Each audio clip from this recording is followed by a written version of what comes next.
Un samedi matin, je me trouvais dans mon salon, un carton à la main, sans savoir où le poser. Non pas que la pièce fût en désordre, elle ne l'était pas. Chaque chose avait sa place, mais chaque place était pleine. Une étagère remplie d'oiseaux en céramique que j'avais cessé de remarquer depuis des années. Une table d'appoint croulant sous les magazines d'une époque dont j'avais oublié le nom. 3 paniers décoratifs qui contenaient eux-mêmes d'autres paniers décoratifs. J'ai posé le carton par terre et je suis restée là, immobile. Et j'ai pensé, cette maison n'a pas besoin d'être rangée. Cette maison a besoin d'une conversation franche. J'ai passé 40 ans à entrer dans les maisons des autres.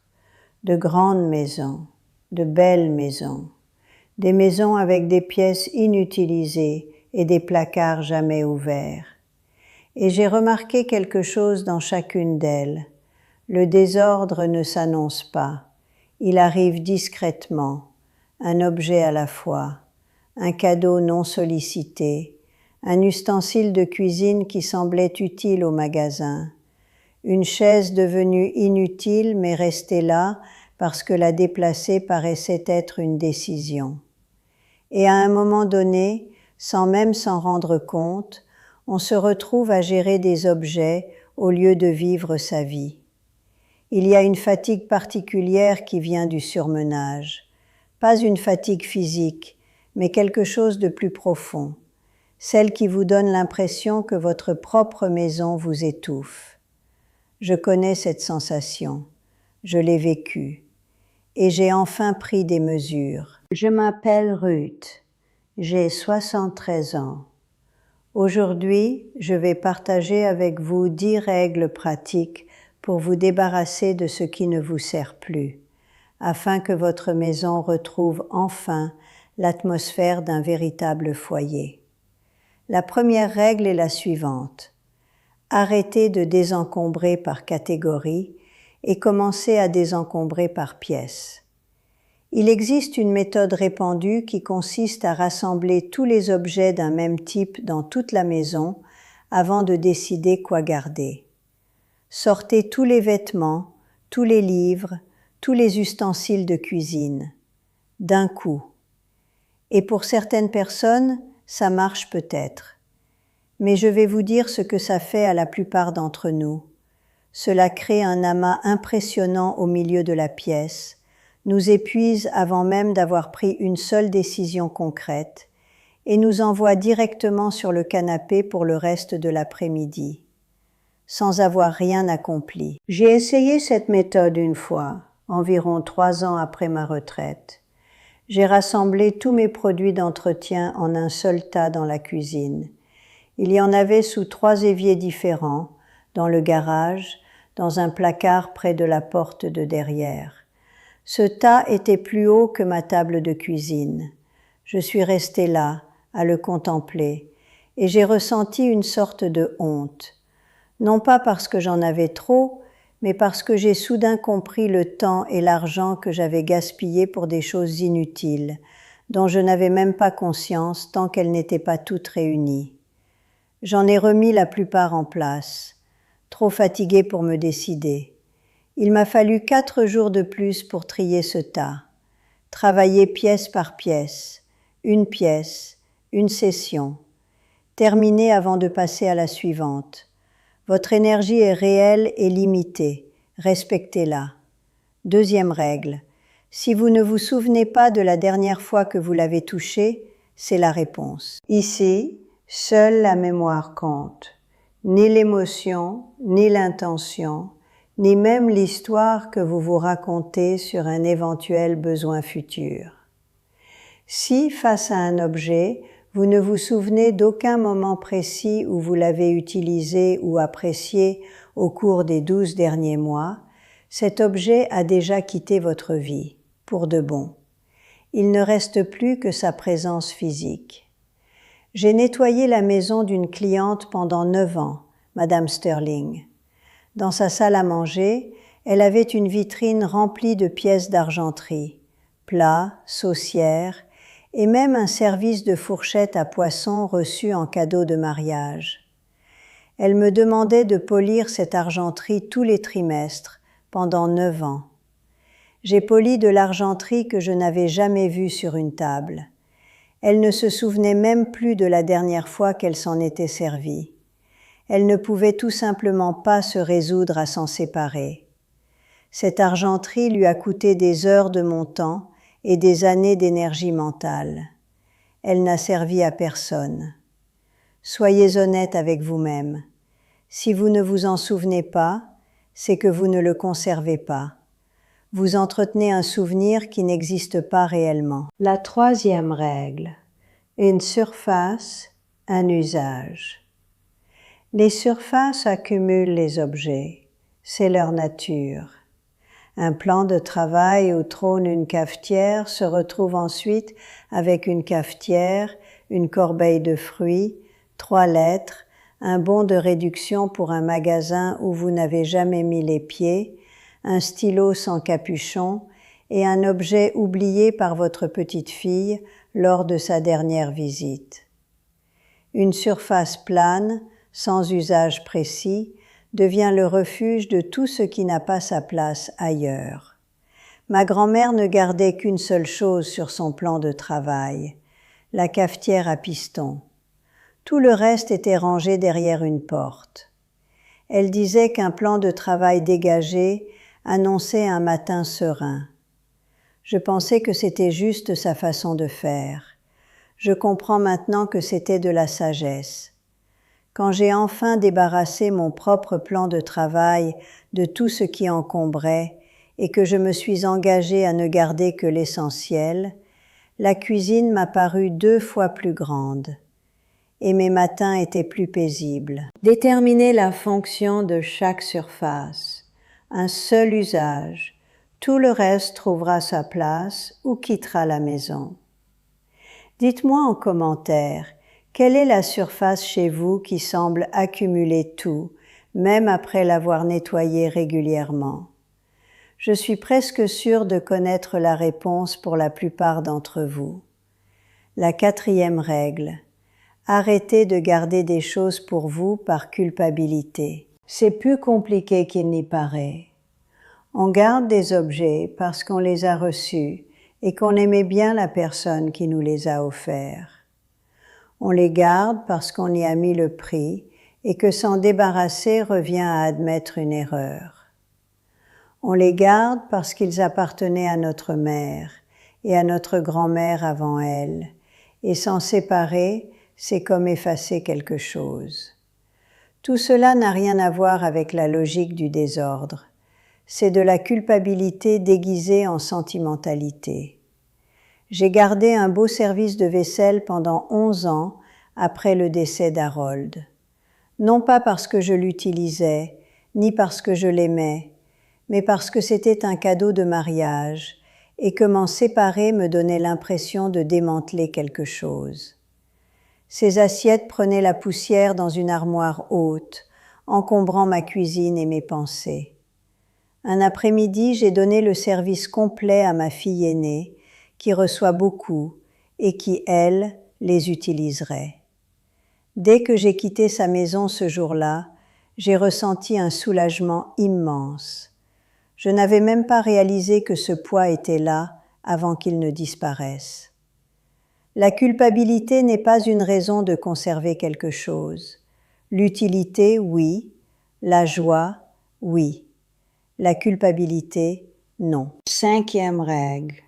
Ne jamais conserver un doublon, sauf si vous utilisez les deux régulièrement. On le remarque quand on y regarde de plus près.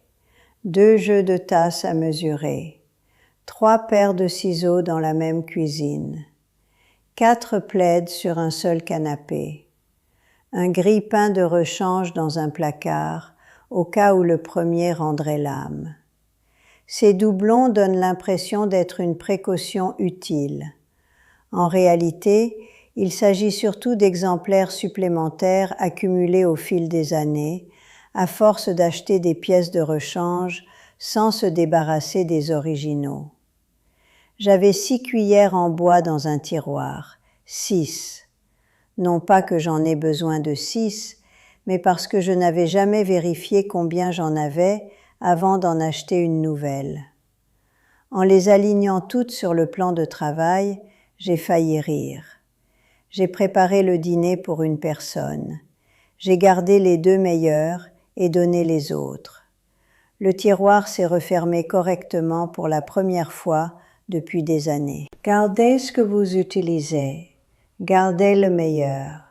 Si vous en utilisez vraiment 2, gardez-les tous les 2. Soyez honnête pour le reste. La 6e règle. Un colis à la porte change tout.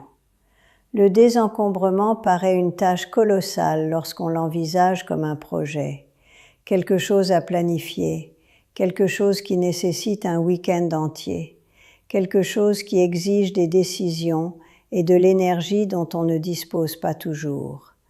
Mais le désordre n'arrive pas d'un coup, il s'installe jour après jour, un objet à la fois. Votre réaction peut suivre le même principe. Gardez une petite boîte près de votre porte d'entrée ou d'un placard.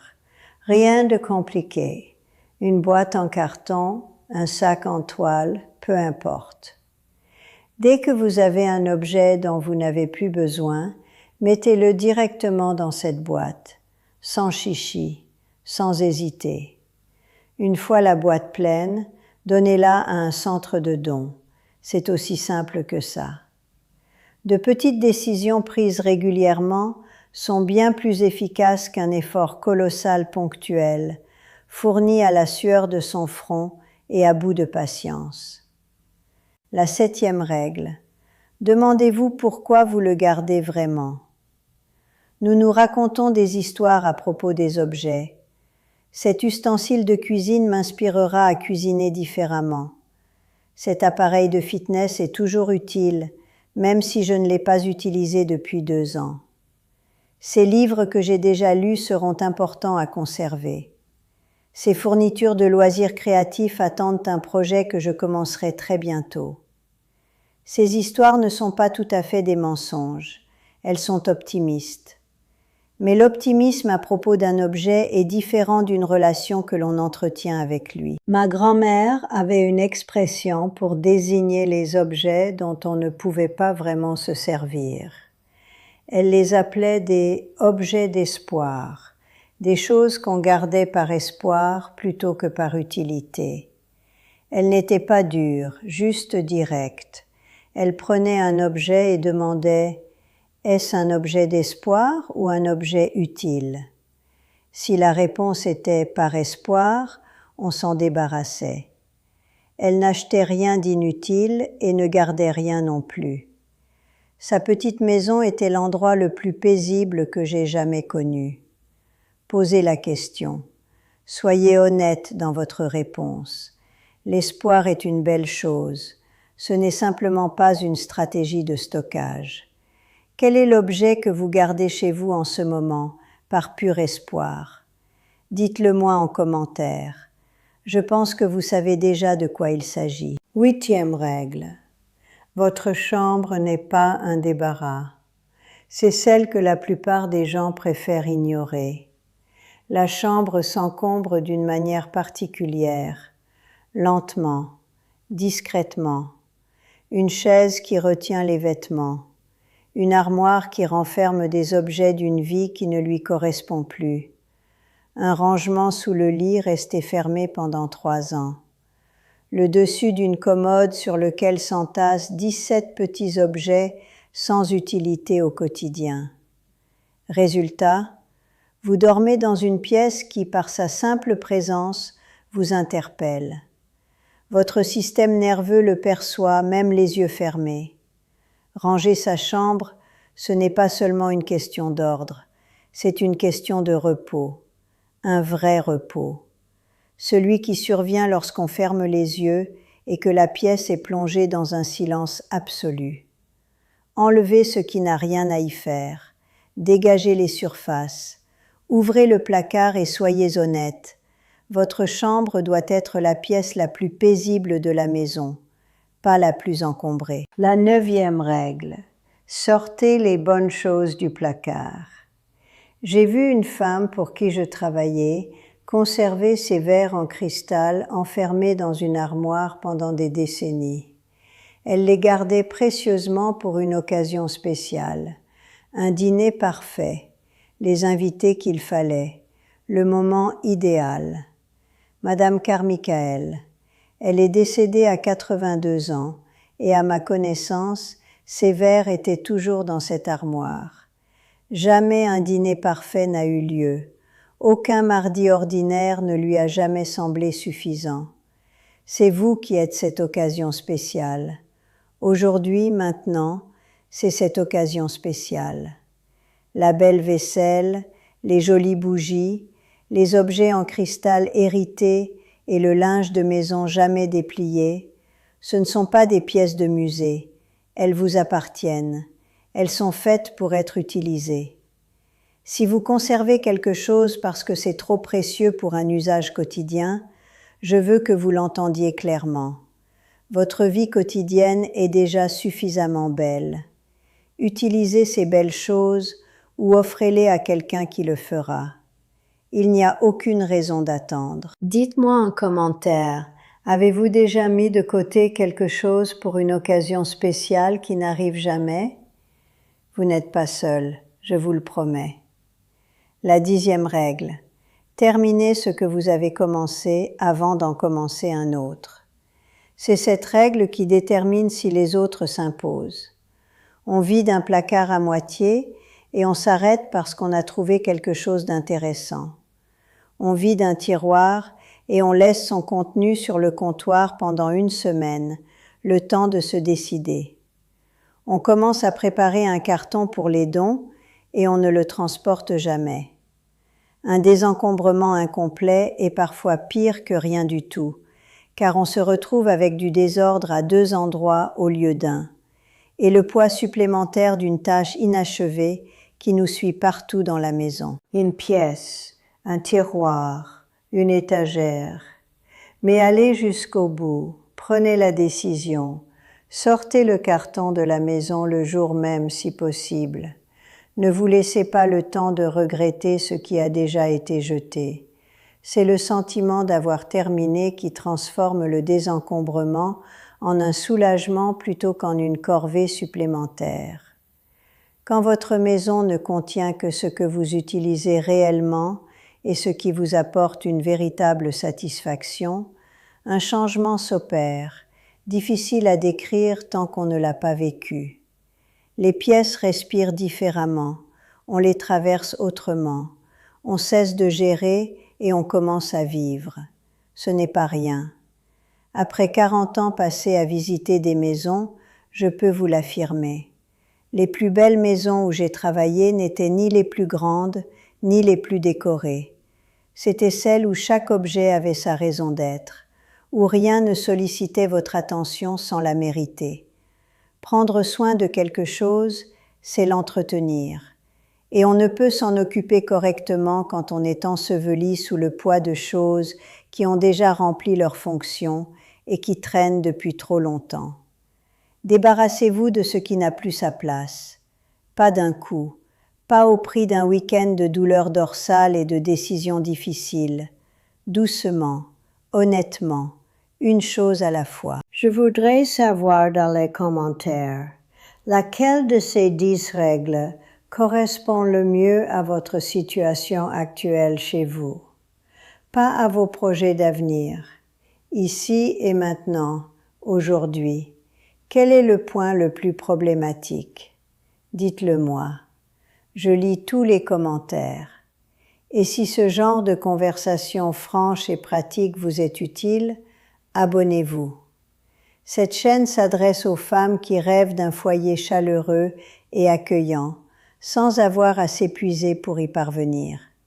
À bientôt.